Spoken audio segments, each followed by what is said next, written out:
So you said we're doing the brake pads too?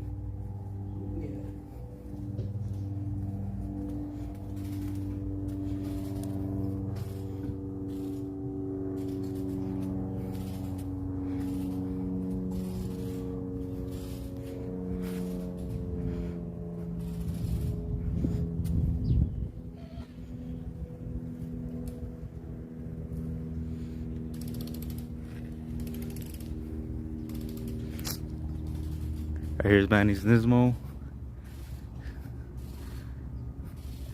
And we're going to be installing these rotors over here. Where are these from? R1 Concept. R1 Concept rotors. Oh, dude. Those are the fronts, and then these are the rears.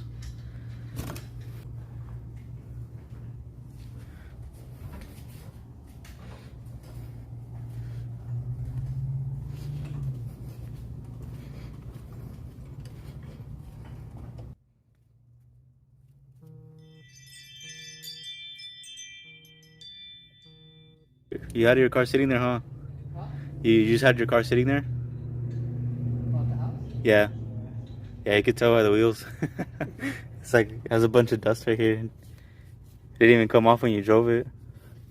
It's all stuck because of the rain last time. And you guys were like, no, you're going to get watermarks. And then I spit on one wheel and I cleaned it. I said, well, no watermarks because it's ceramic filter.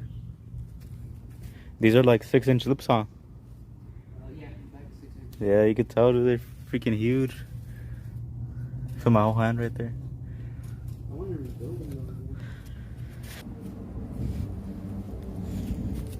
here. Sick.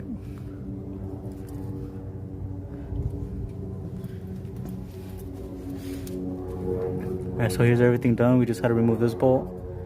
And then we have the 2 bolts in the back. Do you know what size were there? They were?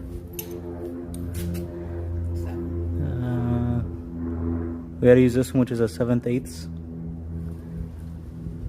I don't even know the measurements to that one. So once we remove those 2 in the back, those are the only ones holding the caliper in. And that'll release it, and then you will remove the rotor. Manny's wasn't stuck because we had removed it before. So if this is your first time removing it, it hasn't ever been removed, you will need to hit the rotor, usually on the sides right here, allowing it to get loose. Do not hit the rotor on the flat surface because that will damage it and possibly warp it. So you need to hit it on the sides in order to release it. Once you release it, you remove that, and then you can remove the caliper. I would recommend removing the rotor first. That way it's loose. Then you can go ahead and loosen the caliper and remove it, or you're going to be holding it for a while until you can remove the rotor. And Manny's brake lines are actually made of metal. For example, on my Z, they're not made of metal. They're made of, what is that material called? Plastic. Yeah, they're kind of like a plastic material. So mine are more flexible. His, we actually had to hold it in place. You could loosen the brake line, but then you got to redo the whole bleeding system with the brake line. That's why I recommend you guys do it all at once. Just take it off, remove the brake pads if you need to. If you're not going to, then you can just simply take off the caliper and slip it back on. But we installed new brake pads. If you're going to be doing that, you have to remove the pins that are in here, and then you will take off the pin itself. Right, Manny? Yes, sir. Alright, cool. So this one's done. We're going to go ahead and put the bolts back on. We already finished this other side. I don't know if you guys can see. Yeah, shit looks pretty dope.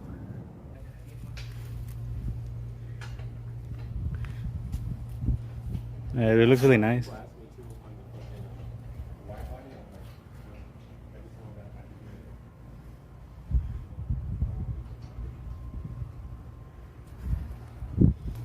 It's funny because like it looks like it was made for that car.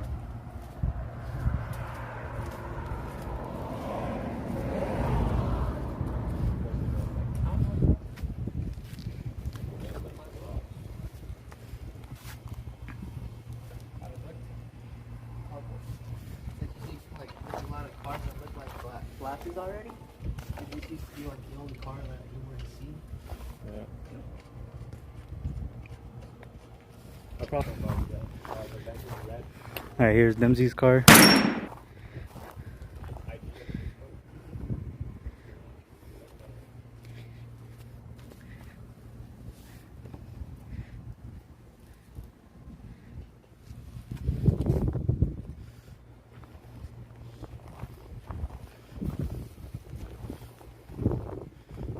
Yeah, I think it looks good in video, huh?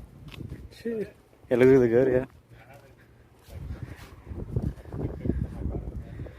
Nah, it looks fucking clean. I'll show you right now.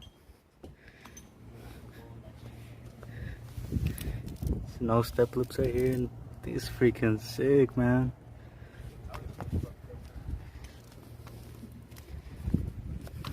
See, this is what I want. I want meaty tires like these, dude. This looks so sick. The balling out here, bro. Look at this.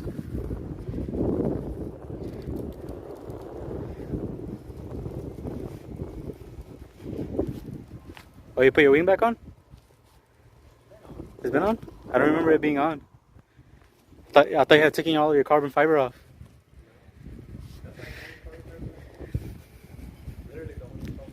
Dude, it looks sick.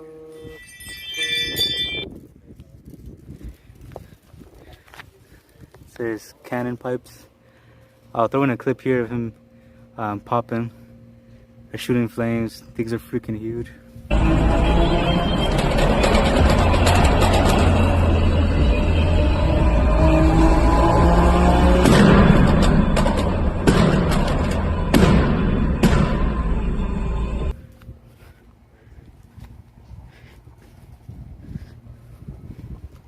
This is the boy Dempsey's whip.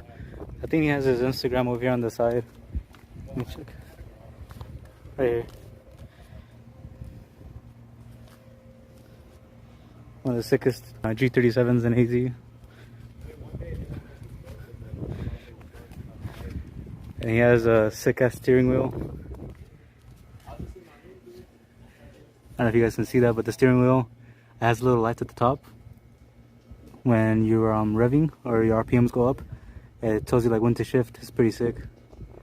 6-speed, of course, and then you have a Tesla like looking screen.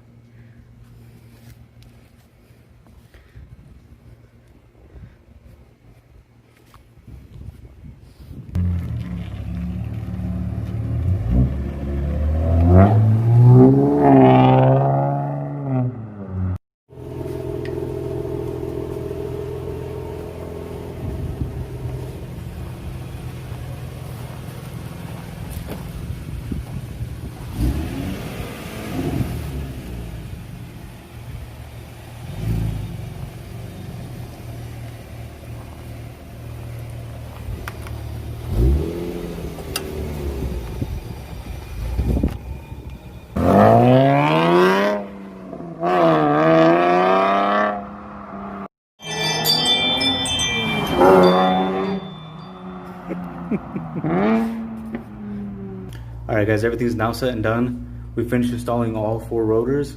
For the rear one, it was pretty much the same thing.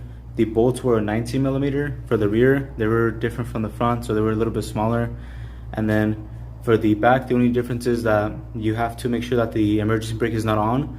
So for a manual car, in order for the car not to move forward, you have to put on the emergency brake. As for a automatic, usually when you put it in park, the front brakes should latch. You'll hear it because once you put it in park, it'll move forward and then you'll hear a click and it latched on. As for a manual, it's not going to be the same thing. You have to actually pull the emergency brake, which locks the rear brakes. And for the rear brakes, it has another brake. So you have your caliper and then you have an emergency brake that's in the middle that expands in order to latch onto the rotor in the middle, the hub part. So that was the only difference. Other than that, everything was pretty easy. There is a braking procedure that you need to complete before you actually start driving the car pretty hard. The ones that he purchased are for R1 concept. I think I might purchase them as well. As you guys saw, it did make a huge difference on his car. So I may be picking some up very soon.